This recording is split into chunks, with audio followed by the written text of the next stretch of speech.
Ќе го повторам она што го кажав и претходно. Значи, одговорно тврдам дека во членот 31 нема правен основ за донесување одлука за 6-месечна криза. Не. Туку 30 плюс 30 плюс 30 може да се тера до 6 месеци. Спротивно, пазете што треба да имаме во предвид. Се вели, ако кризната состојба продолжи да трае подолго од 30 дена, владата треба да побара одобрување од собранието за продолжување на рокот или да предложи прогласување на воена или вонредна состојба. Колку пати ние прогласуваме кризна состојба? Неколку пати. Тогаш значи што би се актуализирало, да не треба да не е потребно да се прогласи вонредна состојба, а не треба. Дека сум во право покажува и последното мислење на Венецијанската комисија по законот за вонредна состојба. Одговорно тврдам, не познава Уставот кризна состојба. Меѓутоа, ако го читате законот за управување со кризи, ќе прочитате поширока надлежност и обем од она што е вонредна состојба. Ако во Уставот вонредната состојба се однесува на епидемиите и на елементарните непогоди, во Законот за управување со кризи може да бидат и политички немири, причина за прогласување на криза. Значи, секогаш во правото, криза, вонредна состојба е исклучок, не може да биде правило. Се редуцира до максимум. Колегата пред мене потенцира со право дека овде требаше да се разгледуваат одлуките на председателот за вонредна состојба. И во извештајот на Венецијанска комисија тоа го пишува веднаш да се достават, а за уредбите дека престануваат да важат, единствено може најдоцна до 30 дена, гледам луѓе кои разговараа со Венецијанската комисија, да останат во сила. Погодете зошто. Затоа што ние, ако продолжиме со вакви кризни состојби од 6 месеци, се представуваме како држава во криза, мора да правиме разлика меѓу здравствена светска криза и прогласена кризна состојба. Значи, кризна состојба прогласена во стартот овде, значи повтор пат, правна криза. Еве, јас барам сите што се правници, овде има професори, нека излезат овде и нека ми го покажат правниот основ за 6 месеци должина на одлуката дека треба да важи. Јас ви тврдам дека да е ова во Германија, утре Уставниот суд на Германија ќе рече не може. Не може, бидејќи не пишува дека време траењето ќе го определи. Ќе се определи со одлуката. Не, единствен рок што овде екзистира е 30 дена. И јас сакам само до тоа да се држиме. Што друго е важно? Мора да знаеме ние дека. Зошто се роковите секогаш многу кратки? Зошто криза е исклучок. Не може да биде криза редовна состојба. Криза значи зона на самрак, на право, ако сакате, на процедура, на употреба на човечки ресурси, на контрола. И таквите состојби мора да бидат куси и контролирани.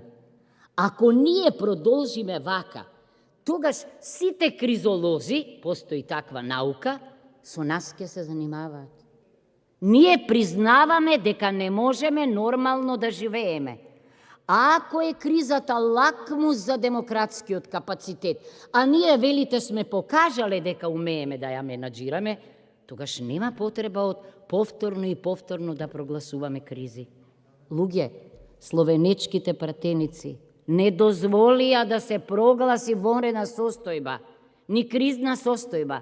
Велеа дека доволно силна е демократски, економски, политички, морално Словенија за да може да се справи со ковидот во редовна состојба.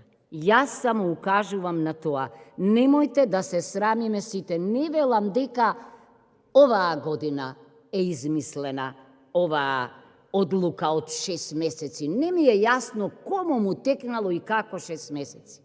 Но тврдам дека кога се чита закон, мора да се чита херменевтички, не само вака описно, дескриптивно, туку што му е суштината. Ако имате дека за сите активности за време на кризата, владата, значи, во рок од 48 часа, еднаш неделно писмено го известува собранието, јасно ви е дека се работи за некој кус период, 30 дена затоа е. Замислете на 48 сати, 6 месеци, па тоа роман за кризата ќе биде. Јас затоа ве молам, значи, не знам, може би во кризата и превидовме вакво нешто. Не велам дека не треба да се продолжува во иднина, не знам што ќе се случува.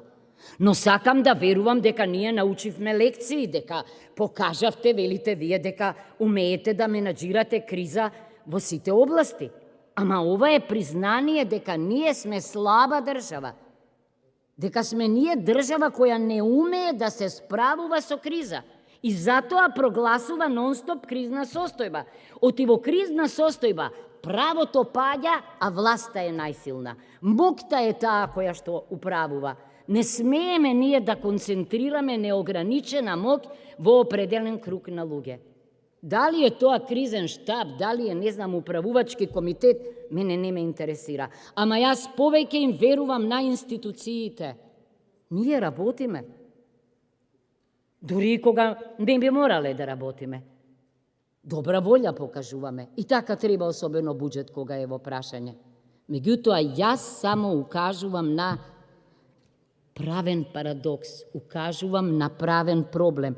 Како станало ова правен факт, не знам. Меѓутоа, тврдам дека не можеме ние повеќе од она што е определено во ставот 4, дека одлуката за постоење на кризна состојба не може да трае подолго од 30 дена. Не може собранието да одлучи, нема проблем, ај 6 месеци. Нека биде. А зошто 6 месеци? Па нема логика тоа, може би по 2 месеци ние ќе се справиме. Ама зборувам, политиката мора да ја засноваме на правото. И јас на тоа ќе инсистирам овде.